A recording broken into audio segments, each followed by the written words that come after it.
오늘 말씀은 열왕기 상 4장 말씀입니다. 말씀이 좀 깁니다. 열왕기 상 4장입니다. 왜 제가 이렇게 두 곳을 본문을 선택을 했느냐면, 오늘 설교 제목이 솔로몬 왕이 축복받은 시대라고 하는 제목입니다. 그러면 솔로몬 왕이 어느 때 축복을 받았는가? 솔로몬 성전을 짓기 전과 솔로몬 성전을 짓고 나서입니다. 그래서 솔로몬 성전을 짓기 전은 열왕기상 4장이고요. 솔로몬 성전을 지은 후는 열왕기상 10장입니다. 물론 이 말씀이 역대하에도 기록이 되어져 있습니다. 그래서 역대하 말씀은 아예 1장부터 이 말씀이 기록이 되어져 있습니다. 그래서 이제 솔로몬이 죽음을 가져오는데 역대하 9장에서 죽습니다. 그래서 이 역대하는 솔로몬의 칭송 부분만 나와 있어요. 그러니까 솔로몬이 정치를 잘했다, 그리고 놀라운 축복을 받았다, 여기서 딱 멈춰버려요. 그런데 열왕기 이 상은 그렇지가 않습니다. 그래서 열왕기 상을 그래서 기준을 한 것입니다. 왜냐하면 통치를 잘한 시대, 또 통치를 하지 못한 시대까지를 열왕기상은 다루고 있기 때문입니다. 다시 말씀을 드리면, 솔로몬 성전을 짓기 전 축복을 받은 상황이 열왕기 4장, 솔로몬 성전을 지은 후에 축복을 받은 상황이 10장입니다. 열왕기상. 그래서 본문을 두 곳을 선정을 했다라고 하는 것을 기억을 해 주시고요. 열왕기상 4장 20절입니다.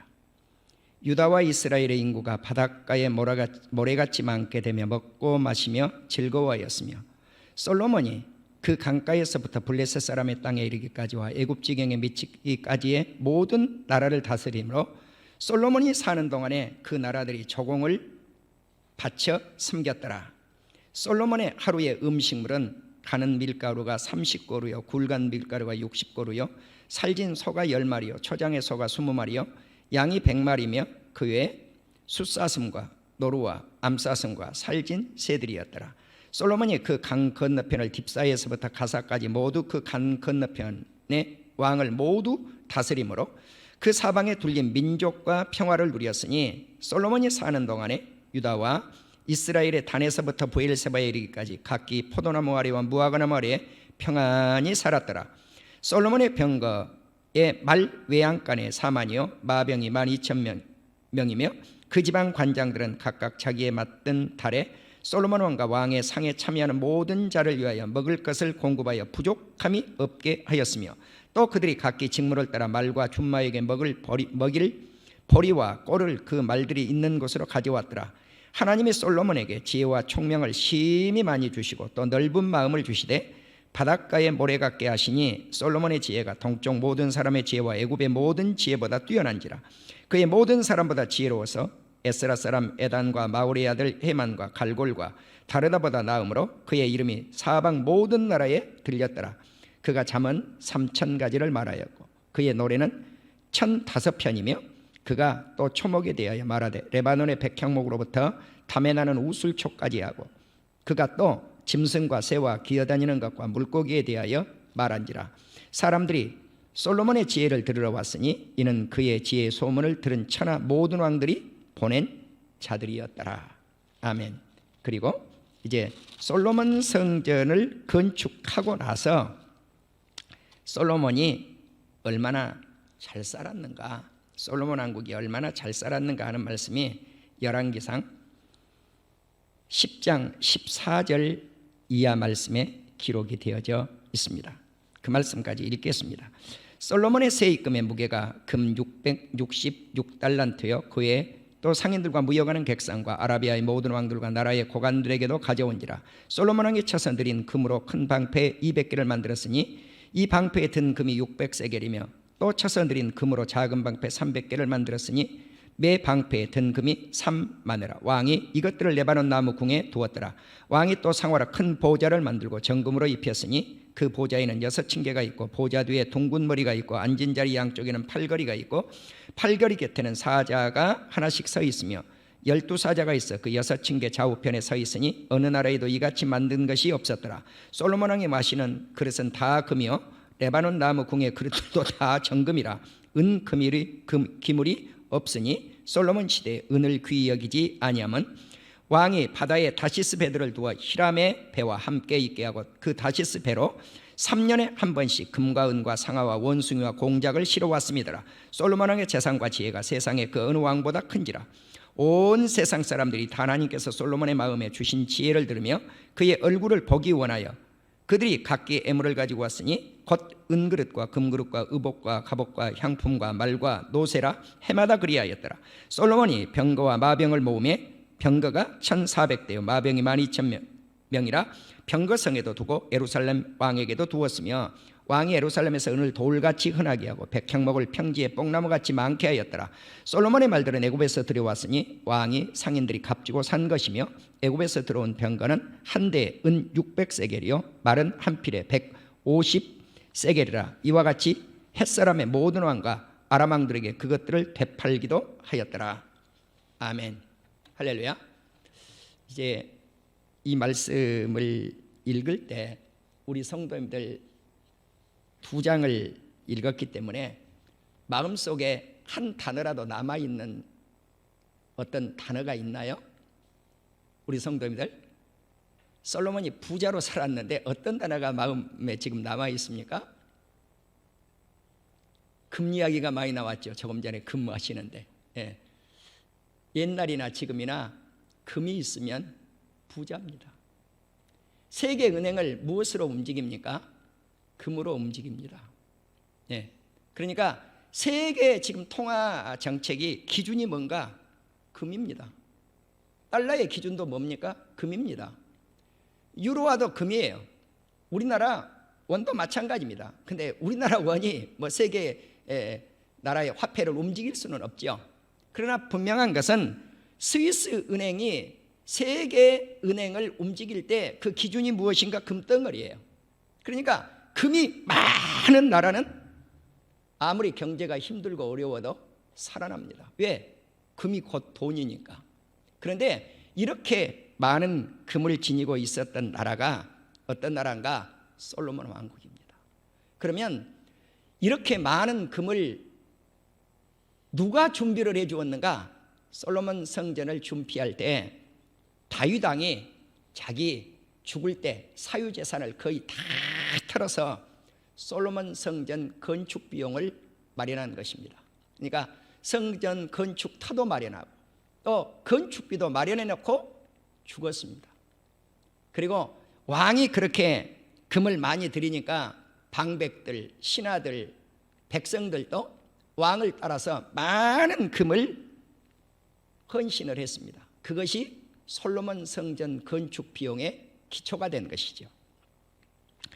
우리가 솔로몬이 축복받은 시대 이렇게 제목을 붙였는데요. 조금 전에 읽을 때 말씀을 드렸습니다. 솔로몬이 언제 이렇게 부하게 되었는가? 솔로몬 성전을 짓기 전 그리고 솔로몬 성전을 완공해 놓은 이후였다. 이때가 가장 전성시대입니다. 이 전성시대라고 하는 것은 아주 흥하고 잘 사는 시대를 말하죠. 우리 고조선이 생겨난 이래로 어느 때가 이렇게 가장 잘 사는 시대일까? 나는 역사를 이렇게 쭉 내 나름대로 내 지식으로 생각을 해본다면 지금 현재 살고 있는 우리 시대라고 봅니다. 21세기라고 봅니다. 우리 대한민국은 부의 전성시대에 살고 있는 것 틀림없습니다. 예. 왜 이렇게 잘 살게 되었을까? 나는 그 답을 항상 뭐 국가 경제, 우리 백성들이 열심히 땀 흘려 일하는 것, 또 대기업들이 열심히 돈을 벌어주었던 것, 이것들을 인정하지 않자고 하는 게 아닙니다. 그러나 그 뿌리 근간이 어디 있는가? 여러분, 우리가 예수님이 이 세상에 들어오기 전에 조선을 한번 생각해 보십시오. 얼마나 우리가 후진성을 가지고 있었는 나라였는지. 예. 양반들이 백성들을 노예화시켰던 나라가 이시조선입니다. 여러분, 세계 역사 속에서요, 자기 민족을, 자기 백성을 끌어다가 노예화시킨 못된 나라는요, 이시조선입니다. 어떻게 자기 민족을 노예화합니까? 이 못된 나라죠. 지금 북한을 보십시오. 저 공산당을 보십시오. 자기 백성을 완전 노예화 시켜놓은 거예요. 완전. 여러분, 이시조선보다 더 한 나라가 저 북한입니다.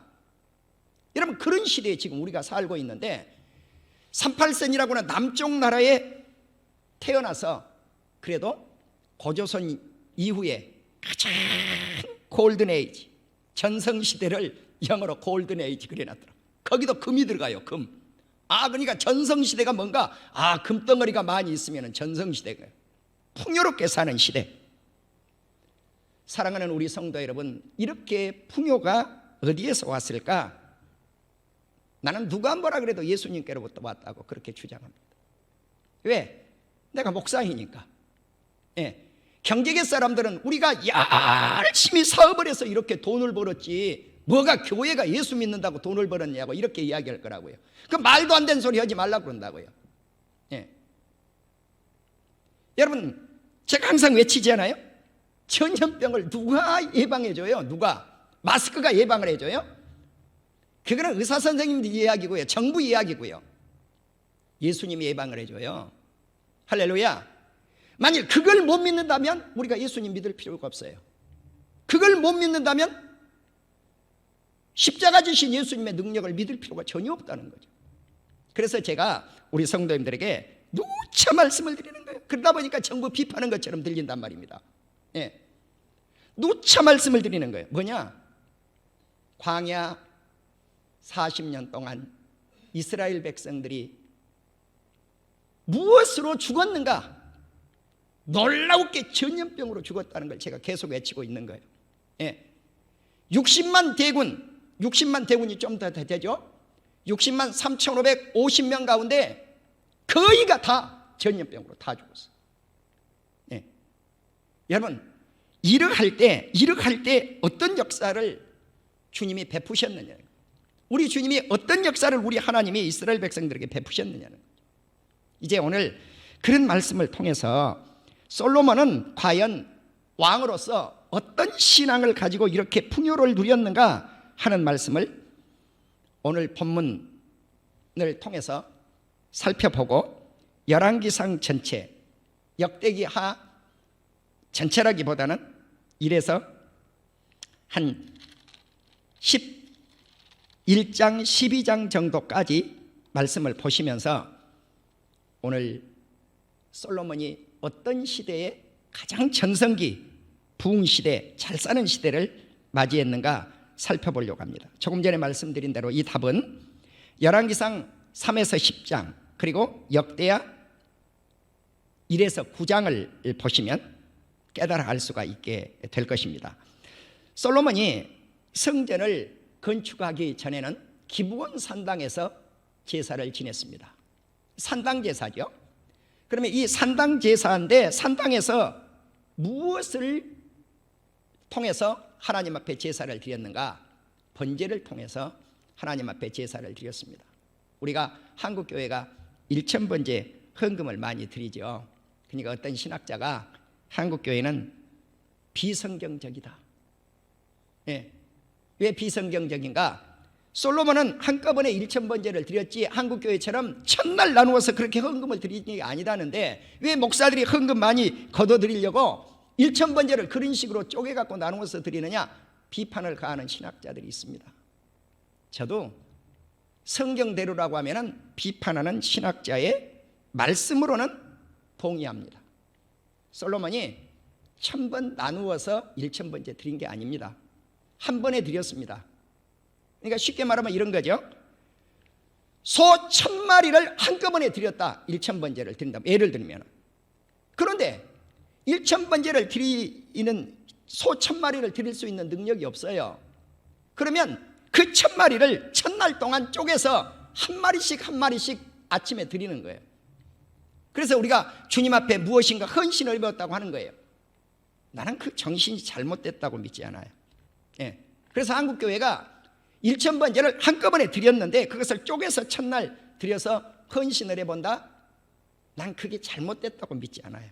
이것이 신학자의 시각과 목회자의 시각이 좀 다르다는 거죠. 그 신학자가 목회를 해보라는 거죠. 요즘 신학자들이 뭐라고 그래요? 비대면 예배도 뭐 다 100% 신학자들이 그렇다는 게 아니에요. 일부 신학자들이 그래요. 비대면 예배도 성경에 어긋남이 없다고 그래요. 그렇게 이야기를 해요. 그리고 그쪽으로 몰고 가요. 그래서 내가 지난주도 말씀드렸잖아요. 그런 소리들 하지 말으라고 신학자들 여러분들. 예. 왜? 당신들이 목회해보라는 거예요. 목회가 되겠냐고. 목회가 된다 안 된다 이게 문제가 아니라 성경에는 없다는 거예요. 비대면이. 예. 없는 걸 왜 이것이 합법이라고 이렇게 이야기하냐고요. 그리고 그쪽으로 몰고 간다고요. 그러니까 그것을 합법화 시킨다고요. 여러분요, 오늘 우리 교회는 이 예배가 합법이에요. 그런데 큰 교회를 보십시오. 오늘도 큰 교회는 예배를 못 드려요. 왜 못 드립니까? 아무리 교회가 300석 이상 뭐 1000석, 2000석, 3000석, 4000석, 만석을 앉을 예배당 공간을 만들어놨어도 50명이야만 들어야 돼요. 이 예배당 공간에. 여러분, 그렇기 때문에 그런 예배를 큰 교회들이 계속 드렸을 때 어떤 결과가 나오겠냐는 거죠. 우리 신앙 다 까먹어요.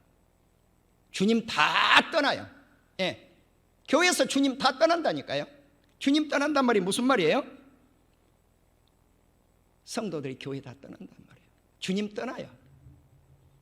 사랑하는 우리 성도 여러분, 솔로몬이 성전을 건축하기 전에 그는 1000번제를 드렸어요. 우리 잘 알잖아요.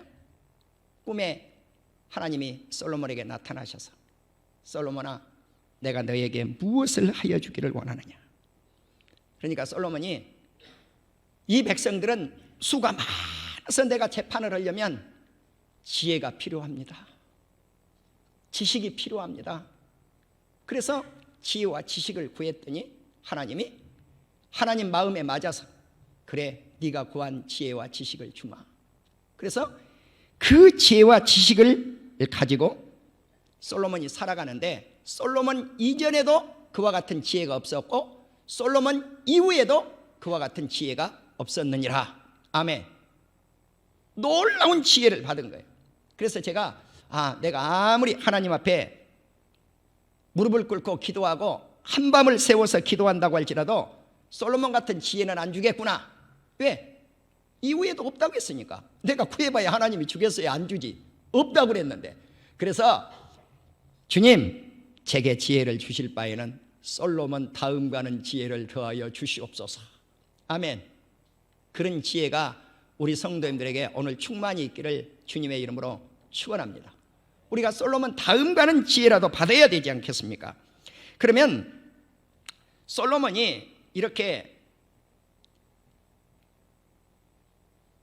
기도하고 또 기브온 산당에서 기도하고 이제 아버지 집을 지어야 되겠는데, 그 터가 어느 터라고 그랬습니까? 제가 아주 여러 번 설교했어요. 코로나 시대를 맞아서. 왜? 다윗이 가장 모델적인 말씀이니까. 아라우나의 타작마당, 오르난의 타작마당을 다윗이 사지 않아요? 솔로몬의 아버지가. 그 터를 사서 그곳에 솔로몬 성전을 지었어요. 그럼 그 터가 어떤 터인가? 예배드렸던 장소, 그리고 회개 기도했던 장소, 전염병이 물러 떠나갔던 장소, 바로 그 자리가 솔로몬의 터예요. 그러니까 전염병이 어떻게 하면 물러간다고 그래요? 예배드리고 기도하면 물러간단 말입니다.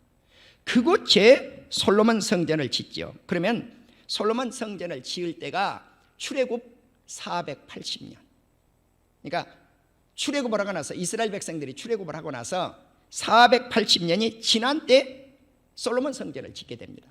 그러면 이제 솔로몬 왕이 즉위한 지 4년 2월이에요. 그러니까 왕이 돼서 4년 된 해 2월 달에 솔로몬 성전을 건축하기 시작을 하죠. 그러니까 우리가 한번 어림잡아서 생각을 해보세요. 아브라함에게 하나님이 뭐라고 말씀을 합니까? 창세기 15장을 보면 너희 후손들이 나그네 인생을 4세대 400년을 살 거라고 말씀을 하죠. 어느 나라고는 말씀을 안 해요. 그런데 그 나라가 어느 나라였어요? 애굽 나라지 않아요.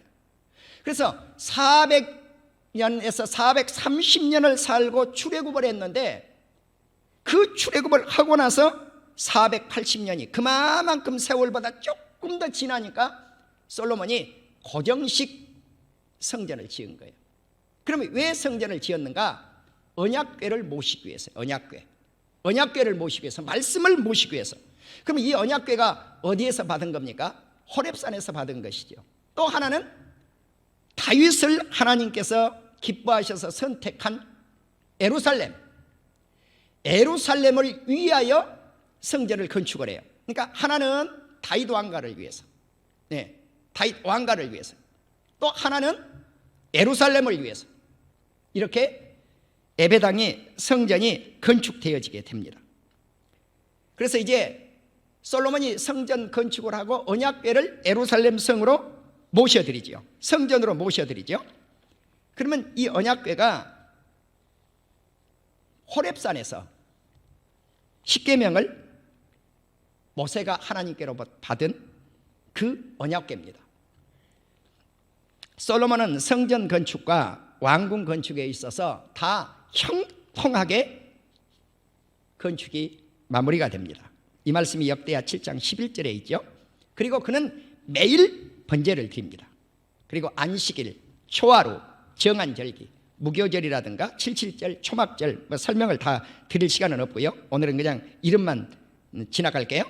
무교절, 77절, 초막절 3대 절기죠. 이런 절기를 제사장들에게 맡겨서 하나님을 섬기는 제사를 오늘날과 같으면 예배를 철저하게 장려했어요. 나는요, 우리나라 정부가 솔로몬 왕을 배울 수 있기를 주의 이름으로 축원합니다. 그러려면 대통령께서 예수님을 믿어야 돼요. 나는 우리 대통령께서 예수님 믿는 역사가 있기를 주의 이름으로 축원합니다. 그분이 천주교 다닌다고 그러는데 예수님을 안 믿는 것 같아요. 왜? 예수님을 믿으면 예배를 인정 안 하고 기도를 인정 안 하겠습니까? 솔로몬처럼 예배를 장려하는 왕이 된다고요. 예배를 장려하는 왕. 예배를 장려하는 왕은 어떤 역사가 일어나는가? 나라가 부강해집니다. 할렐루야. 나라가 부강해져요. 잘 살아요, 이 민족이. 그러면 얼마만큼 잘 사는가? 솔로몬 시대에 그 주변국에서 가장 잘 살았던 왕국이 솔로몬 왕이에요. 그러면 솔로몬이 왜 이렇게 잘 살았는가? 철저하게 예배 장려 운동이 일어났다. 예배 장려. 예배를 장려하고 나서 솔로몬은 명성을 얻습니다. 그 주변 왕국들로부터 명성을 얻어요. 어떤 명성인가? 지혜의 명성이죠. 야, 솔로몬은 지혜가 대단한 왕이다. 그 예가 이제 누구로부터 찾을 수가 있느냐면 스바 여왕으로부터 찾을 수가 있어요. 이 스바 여왕이 솔로몬을 찾아오죠. 야, 도대체 솔로몬이라고 하는 왕은 도대체 어떤 왕인가? 내가 한번 시험을 해보아야 되겠다. 그래서 이제 찾아와요. 찾아오는데 많은 신하를 거느리고 많은 향품, 금덩어리, 보석을 가지고 왔어요. 솔로몬에게 선물을 주기 위해서. 그리고 와가지고 질문을 던져요. 질문을 던지면 스바 여왕이 질문을 던진 것을 100% 다 누가 답을 하는가? 솔로몬 왕이 다 대답을 하는 거야. 야, 이 왕 대단하네, 지혜가. 그래서 내가 듣는 소문보다도 더 다른 거예요, 명성이. 그래서 이제 스바 여왕이 솔로몬 왕궁 성전을 이렇게 쳐다봐요. 쳐다보니까 지혜는 말할 것도 없고 건축한 궁과 성전, 또 그가 먹는 음식물, 신하들이 앉은 좌석, 또 도열하는 장면, 진야를 쫙 신하들이 하고 있단 말이죠. 그들이 입은 옷, 공복이라고 나와요. 공복. 의복이에요. 애복이에요. 또 술 관원들, 이제 외국 왕이 오니까 연회를 베풀어서 술 따르는 이런 사람들이 술 관원이잖아요. 그런데 그들이 입은 옷을 본 거예요. 이것도 공복이에요. 옷을 보니까 너무 휘황찬란하는 거예요. 요즘으로 말하면 너무 예쁘단 말이에요. 화려하단 말이에요. 그래서 그런 모습들을 보면서 하나님의 전 솔로몬 성전에 올라가는 층계를 보니까 이거 뭘로 만들었어요? 번쩍번쩍 한단 말이죠. 그래서 스바 여왕이 정신이 황홀했다. 정신이 황홀했다. 우리가 정신 나간다 그러잖아요. 너무 잘 입고 화려하고 잘 먹고 잘 지어져서. 그래서 모든 것들이 세상의 최상품으로 갖춰져 있었던 것들이 솔로몬 성전입니다. 그래서 솔로몬과 함께 말하기를 스바 여왕이 당신의 행위와 당신의 지혜에 들은 소문이 진실합니다. 복되도다 당신의 사람들이여, 복되도다 당신의 백성들이여, 복되도다 당신의 신하들이여. 그렇습니다. 예배를 철저하게 드리는 왕이 있으면요, 이렇게 물질은 화려하게 됩니다. 풍성하게 됩니다. 그 왕 밑에 사는 백성들도 축복을 받고 그 왕 밑에 있는 신하들도 복을 받습니다. 나는 우리 대한민국이 그렇게 되기를 주의 이름으로 축원합니다. 할렐루야. 그렇게 되기를 주의 이름으로 축원합니다. 그래서 이제 스바 여왕이 저 솔로몬 왕이 어떻게 저렇게 복을 받았는가 하고 생각을 하니까 하나님을 믿는 왕이란 말이에요. 그래서 당신의 하나님을 송축할지어다, 찬양할지어다 그랬어요. 네. 당신의 그 하나님을 찬양할지어다. 이방 나라의 왕이 하나님이 당신을 기뻐하시고 그 자리에 올리사 당신의 하나님 여호와를 위하여 왕이 되게 하셨습니다. 하나님이 이스라엘을 사랑하사 영원히 경고하게 하려고 당신을 세우셨습니다. 이방 나라의 왕도 하나님이 세워서 이 나라가 이렇게 복받은 나라가 되었다고 하는 것을 인정했다고 하는 사실입니다. 이제 우리는 솔로몬 왕의 시대에 이처럼 형통한 축복은 솔로몬 왕의 철저한 예배 운동, 예배 장려 운동에 있었다고 하는 사실입니다. 이제 우리는 솔로몬 왕국의 성전 건축의 금덩어리, 은덩어리, 상아, 은 이와 같은 것들이 풍성했다고 하는 것을 알 수 있고요, 솔로몬 왕의 재산과 지혜는 세상 왕보다도 커서 그를 보기 위해서 많은 애물, 은그릇, 금그릇, 의복, 갑옷, 향품, 말, 노새 이와 같은 것들이 솔로몬 왕국에 계속 방문을 하면서 들어오는 거예요, 선물로. 그래서 은을 돌같이, 백향목을 평지에 뽕나무같이 많게 하였습니다. 그리고 강한 군사력을 지니는 축복을 받고 살았습니다. 이것이 솔로몬 성전을 건축하기 전 상황입니다. 이것이 전성시대입니다. 그래서 스바 여왕이 고백을 하기를, 정말 이 솔로몬 왕은 정의롭게 공의롭게 통치를 하는구나, 이것을 알았어요. 사실 이 정의와 공의는 거의 같죠. 그래서 미국에서 이 정의라는 책이 사실 이게 딱딱한 책이니까 그렇게 뭐 베스트셀러가 될 만한 책이 아닌데, 이 저스타이스, 이 정의라는 책이 많은 사람들에게 인기를 얻은 것이 몇 년 전이라고 제가 기억을 합니다. 그래서 정의와 공의를 가장 많이 외쳤던 선지자가 있다면 작년에 제가 이사야 선지자라고 하는 말씀을 드렸습니다. 그래서 정의가 있고 공의가 있는 나라는 복된 나라입니다. 사랑하는 우리 성도 여러분, 나는 이 나라에 정의가 있기를 주의 이름으로 축원합니다. 공의가 있기를 주의 이름으로 축원합니다. 한 공무원이, 우리가 잘 알잖아요, 서해상에서 북한으로 탈북하려고 했다라고 국방부가 발표를 했는데, 그런 발표는요 조심해서 발표를 해야 될 상황이죠.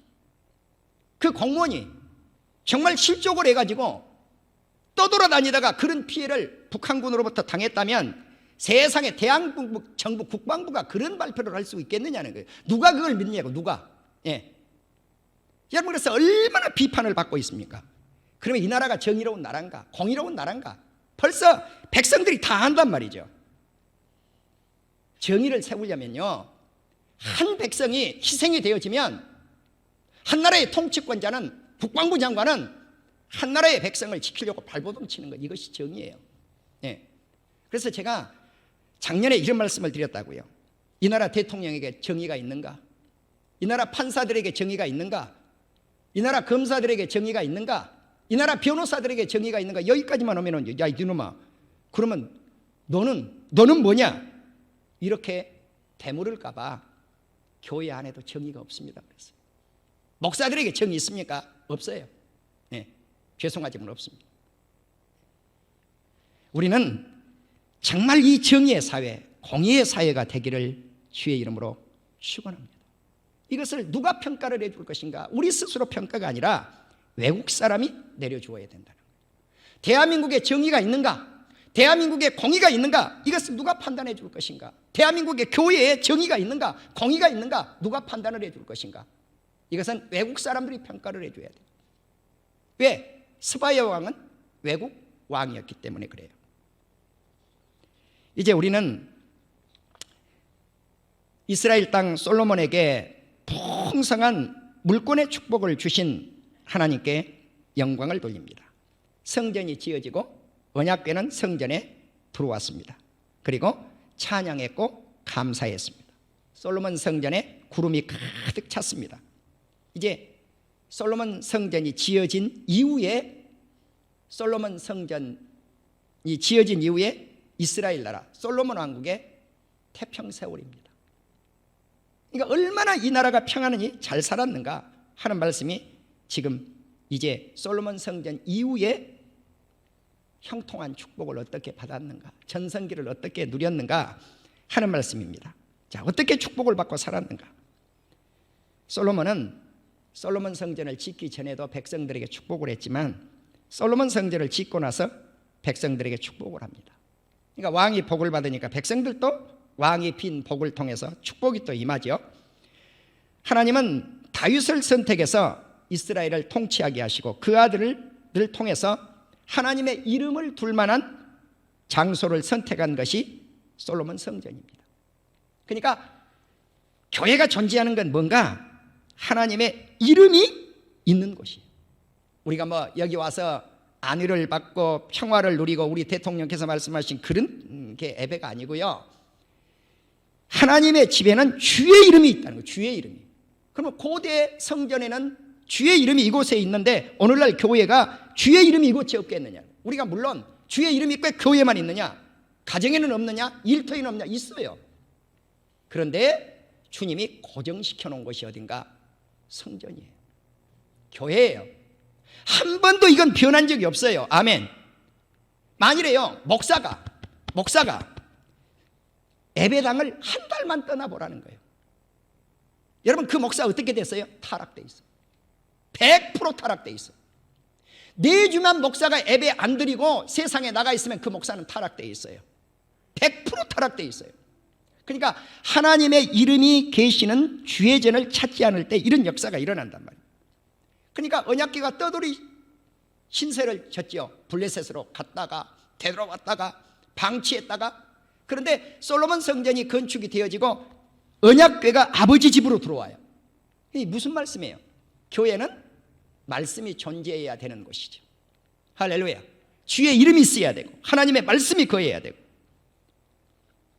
그런데 이스라엘 백성들이 하나님의 법도를 섬기지 아니하고 우상을 섬기고 이렇게 할 때 지난주 말씀처럼 어떻게 된다고 그랬어요? 하나님이 성전을 더 집어 던져버려요. 교회를 집어 던져버려요. 그래서 제가 지난주 이런 말씀을 드렸어요. 한국교회는 정부로부터 버림받았고 시민으로부터 버림받았고 교회가 교회를 버리고 있고 성도들이 교회를 버리고 있는 것이 현 상황이에요. 제가 증거를 댈까요? 이것은요, 8월 말일쯤 주일에 8월 23일쯤 주일에 정부가 대대적으로 교회가 예배 드리는가, 전염병이 돌고 있는데 예배 드리는가 안 드리는가 체크를 했다. 한 어떤 기관지가 정부에서 수집한 데이터를 가지고 발표를 했어요. 그걸 보니까요, 놀랄 통계가 나옵니다. 경기도에서만 4,700교회 정도가 예배를 아예 안 드려요. 소위 말하는 말도 안 되는 뭐 대면 예배, 비대면 예배 그런 소리를 하고 있는데, 소위 말하면 그런 용어를 굳이 쓰자면 대면 예배도 안 드려, 비대면 예배도 안 드려, 아예 예배를 안 드려버린 교회가 4,000교회가 넘어요. 여러분, 지금 한국교회 상황이에요. 불이 꺼져버린 거, 완전히 꺼져버린 거예요. 내 아는 친구 목사님도요, 새벽기도 안 드리더라고요. 왜 안 드리냐고 그랬더니, 장로님들이 전염병 걸리면 목사님이 책임지세요 그랬다는 거예요. 전염병 걸리면 목사님이 책임지세요. 여러분, 이 정도 되면요, 교회가 교회를 버린 거 아니에요? 예? 이 정도 되면 성도가 교회를 버린 거 아니냐고요. 내가 근거를 대는 거예요. 여러분, 이 정도 돼버렸다. 이 정도. 이 나라가 이 정도 돼버렸어요. 이 정도 돼버리면 나라 망합니다. 제가 지난번에도 정부 요직들 경고 내렸어요. 여기서. 그러면 하나님 데려갑니다. 예배 방해죄는 무서운 거예요.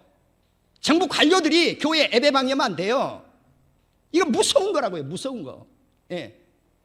그런데 어떻게 하나님의 교회에 예배를 못 드리게 방해를 하냐고요. 그렇게 해서 문이 다 닫힌다고. 이렇게. 사랑하는 우리 성도 여러분, 우리는 솔로몬이 이렇게 번영하고 잘 살 때, 솔로몬이 하나님을 더 참 잘 섬겼으면 얼마나 좋을겠습니까? 지금부터는 솔로몬의 슬픈 이야기를 잠깐 드리고 예배를 마치려고 합니다. 솔로몬의 슬픈 이야기입니다. 무슨 이야기냐면요, 아버지 집을 지어놓고 정말 솔로몬은 골든 에이지를 맞았습니다. 전성기를 맞았습니다. 이렇게 전성기가 되니까 타락하는 거예요. 인간은요, 이렇게 잘 살게 되면 하나님을 떠납니다. 문제가 여기서 나오는 거예요. 문제가 여기서 나오는 거예요. 문제가. 이것이 열왕기상 11장입니다. 이제 문제가 여기서부터 발생이 되는 거예요. 교만해지기 시작하는 거예요. 그리고 솔로몬이 많은 여인들을 사랑하기 시작합니다. 그러면 얼마나 많은 여인을 사랑하는가? 애굽 바로왕의 딸도 자기 아내로 데리고 오고요. 그러면 애굽에서 데리고 왔으니까 이 여자가 뭘 믿었겠어요? 뻔하지 않아요? 바알신 섬겼겠잖아요. 잡신 가지고 왔잖아요. 성경은 이렇게 말씀을 합니다. 모압 여인, 암몬 여인을 처로 맞이했다는 거예요. 그러면 모압과 암몬은 누굽니까? 롯의 후예들이에요. 이방 사람이죠. 에돔, 에서예요. 시돈은요, 갈릴리 북쪽의 지중해 연안에 있는 도시죠. 시돈하고 두로하고 같이 있죠. 바알신 섬기는 사람들이에요. 해족속, 가나안 땅 함의 후예예요. 그러니까 누굽니까? 노아의 두 번째 아들의 후예들이에요. 이들이 가나안 땅을 점령을 하죠. 가나안 땅을 점령을. 그래서 가나안 신은 함족들이 점령한 신들이에요. 그 다음에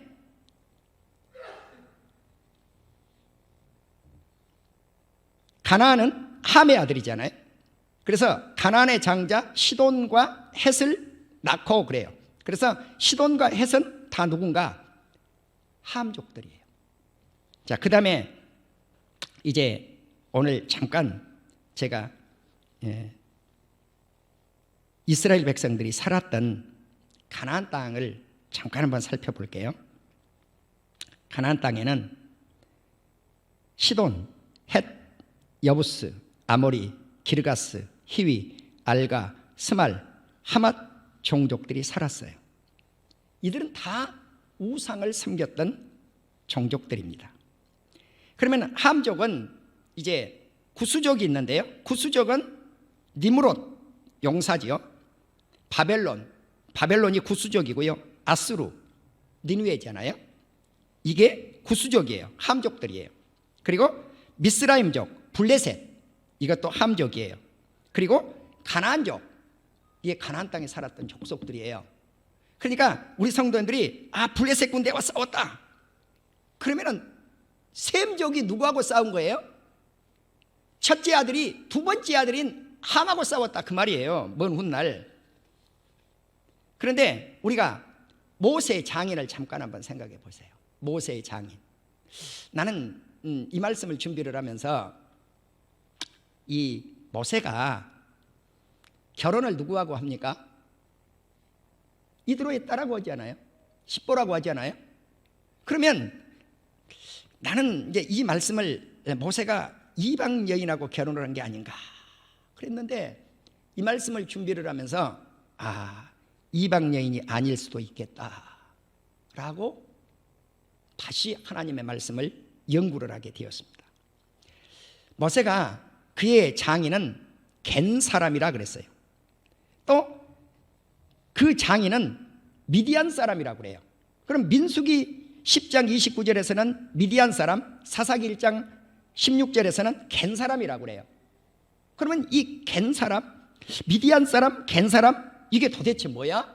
하고 연구를 하기 시작을 했어요. 그랬더니 겐족이 누군가? 유다족입니다. 네. 그러면 유다족 가운데도 누군가? 정탐꾼 12사람 가운데 긍정적 평가를 내렸던 갈렙의 후예가 겐 사람입니다. 유다족이에요. 그러면은 모세는 유다 지파의 사람과 결혼을 했구나라고 결론을 내릴 수가 있었습니다. 그런데 그러면 이드로가 어떻게 미디안 제사장이 되었을까? 그쪽으로 이거를 해가서 이주를 해가지고 가가지고 이방 제사장이 됐는데 원뿌리는 겐족속이었구나 라고 하는 것을 알게 되었습니다. 그러니까 이처럼 우리는 아무리 하나님을 믿는다고 할지라도 이방 땅에 가서 살면 제사장도 돼버린다는 거죠. 이방 제사장도 돼버리는 이와 같은 일들이 벌어지는 거죠.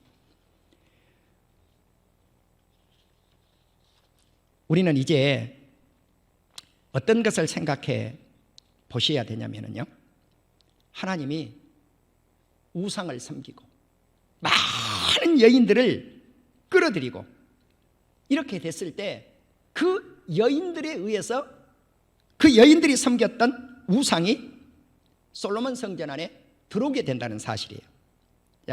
후궁만 700명, 첩이 300명, 또 그리고 바로의 딸도 있잖아요. 그러니까 1000명 이상의 아내를 거느리고 솔로몬이 살았는데 솔로몬이 건강하기는 건강했나 봅니다. 그런데 영적으로 우리가 바라볼 때 이 사람은 불쌍한 사람이었습니다. 불쌍한 인간입니다. 여러분, 솔로몬이 애굽왕 바로와 더불어 혼인관계를 맺어서 그의 딸을 맞이하고 다윗성에 데려다 두고 성전이 다 건축될 때까지 기다렸다는 거죠. 그러면 이 여인들이 들어와서 솔로몬의 마음을 완전히 돌려버려요. 그리고 다른 신을 섬기겠단 말이죠.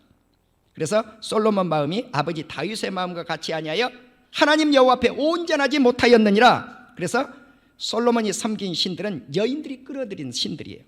그러면 어떤 신인가? 아스타롯, 밀곰신. 이 아스타롯은요, 인신제사입니다.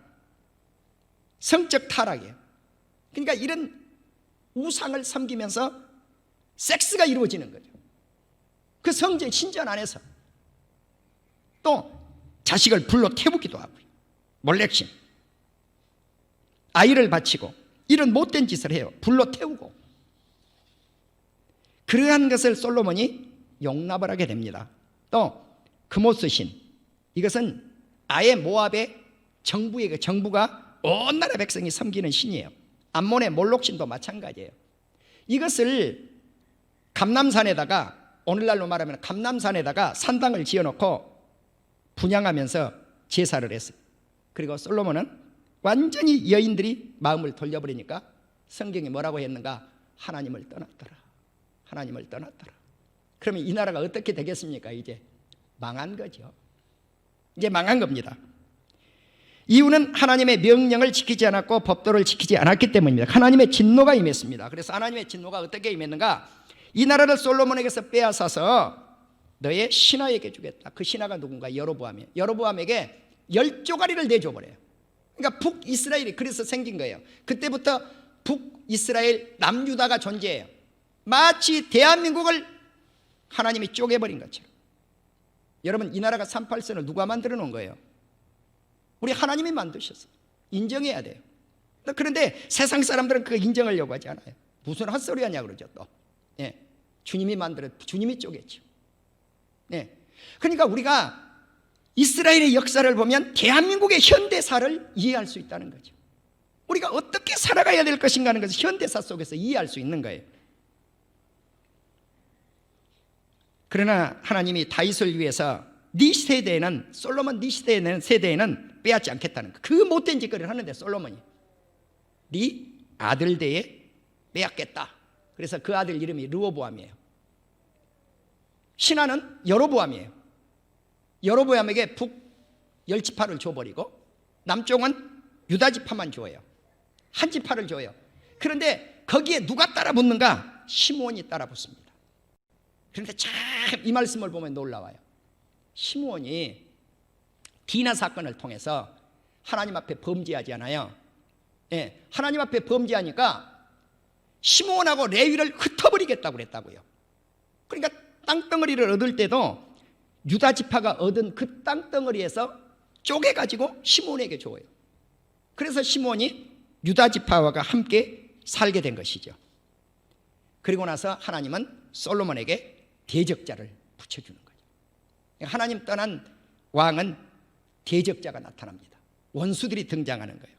하닷이라고 하는 사람, 또 르손이라고 하는 사람, 여로보암이라고 하는 세 사람을 대적으로 붙였습니다.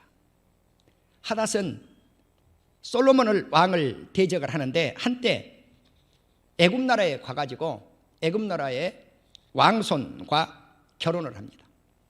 바로의 처제를 자기 아내로 삼아요. 그리고 바로 왕이여, 내가 고국으로 되돌아가겠습니다. 그래서 되돌아와가지고 솔로몬을 대적합니다. 또 르손이라고 하는 사람이 있는데 이 사람도 소바 왕이 되어가지고 다메섹 왕이 되는데 르손은 먼 훗날 수리아 왕이 되어서 이스라엘을 대적해서 솔로몬 왕을 대적합니다. 그리고 조금 전에 말씀을 드린 여로보암을 세워서 솔로몬을 대적합니다. 이처럼 우리는 솔로몬이 축복받은 시대는 하나님과 밀접한 관계를 가졌다.